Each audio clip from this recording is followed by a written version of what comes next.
Welcome to the North State Breakdown with Benjamin Nguyen. Tonight, Monday, March 24th, 2025, at 5:30 p.m., the Shasta County Board of Supervisors will convene for Part 2 of their special meeting on the justice system, held once again at 1450 Court Street. But let's be clear, this meeting is not about discovery, it is about performance, because everything Chair Kevin Cry and others claim they're trying to understand, how prosecutions work, where the bottlenecks are, what the DA's office needs, was already laid out 10 months ago by District Attorney Stephanie Bridget in a formal presentation to this very board on May 14th, 2024. Let's recap that presentation from 2024. The DA's office provided a detailed breakdown of the workflow processes, from arrest to arraignment.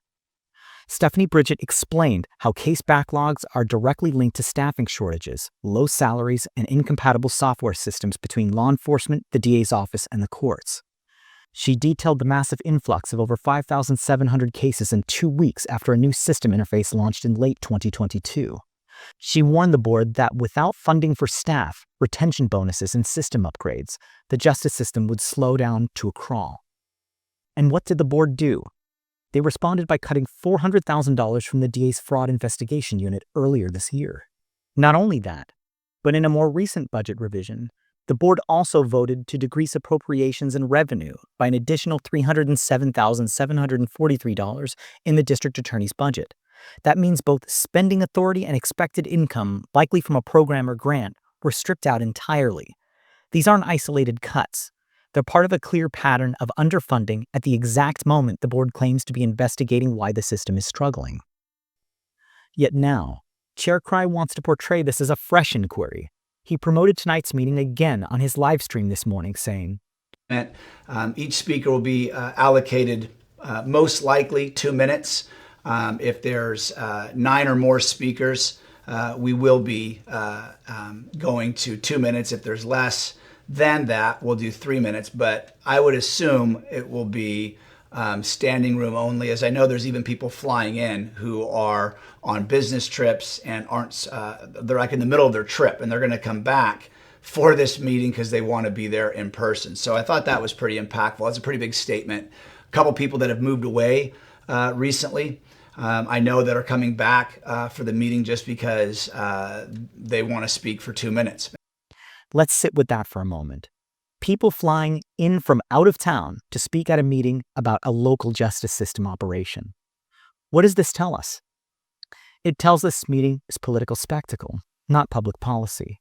It's about who can deliver the best soundbite, not who can present the best solution.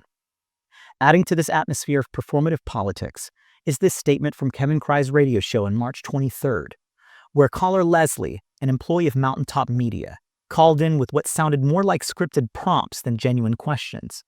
I think watching, and I would definitely encourage everybody to go online and watch it back.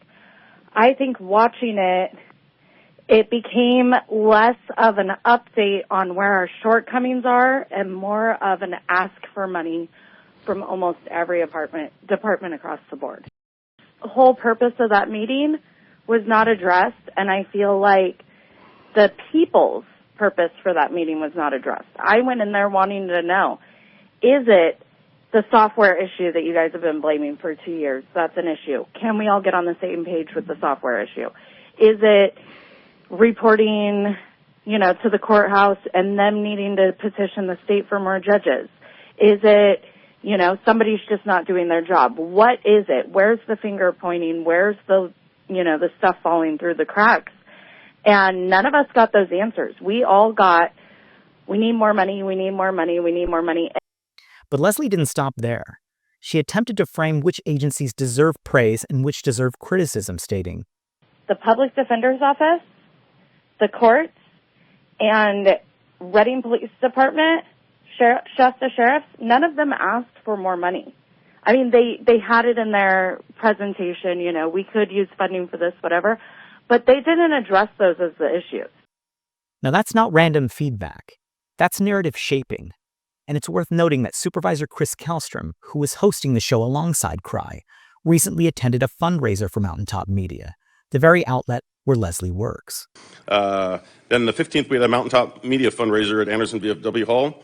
The 18th, I had a Zoom call for the Battle Creek Watershed meeting. The same outlet that previously amplified recall rhetoric and partisan attacks under the guise of independent commentary.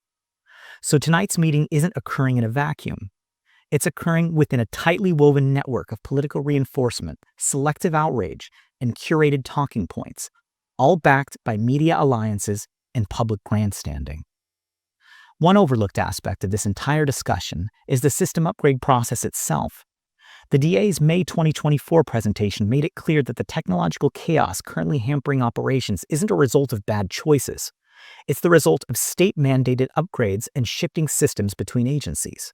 These systems, like Spillman, Tyler Odyssey, and Premier One, were implemented with the goal of eventually streamlining justice operations. But they were not optional.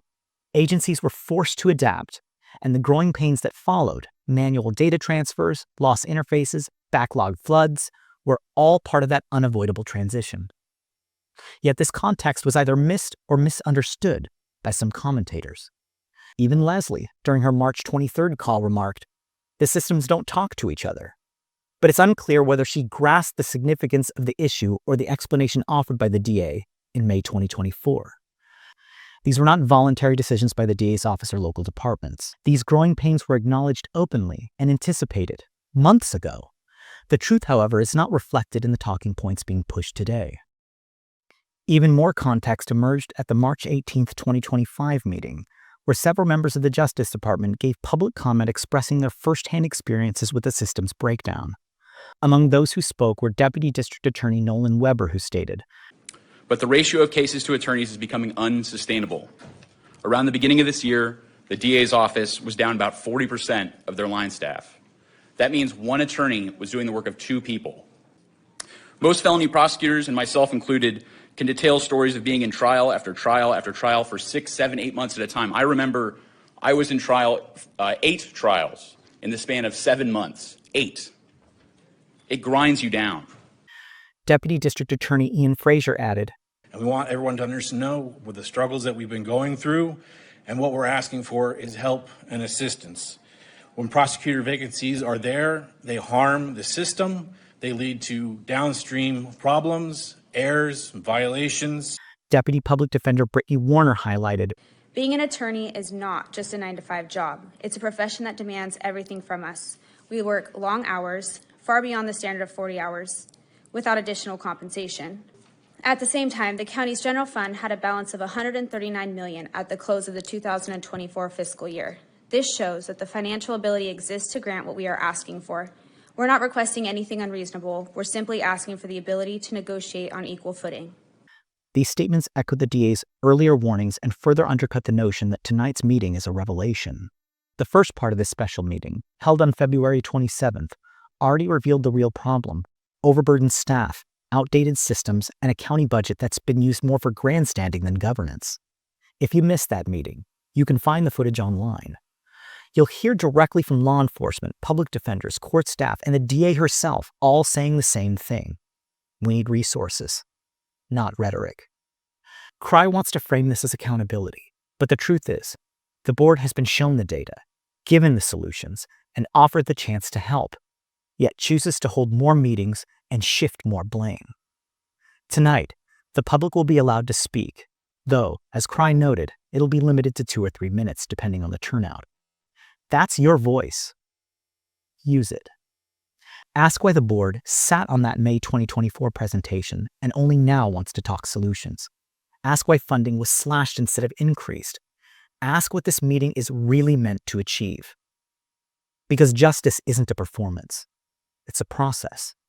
And what Shasta County's criminal justice system needs now isn't another show. It's support. And that's the breakdown.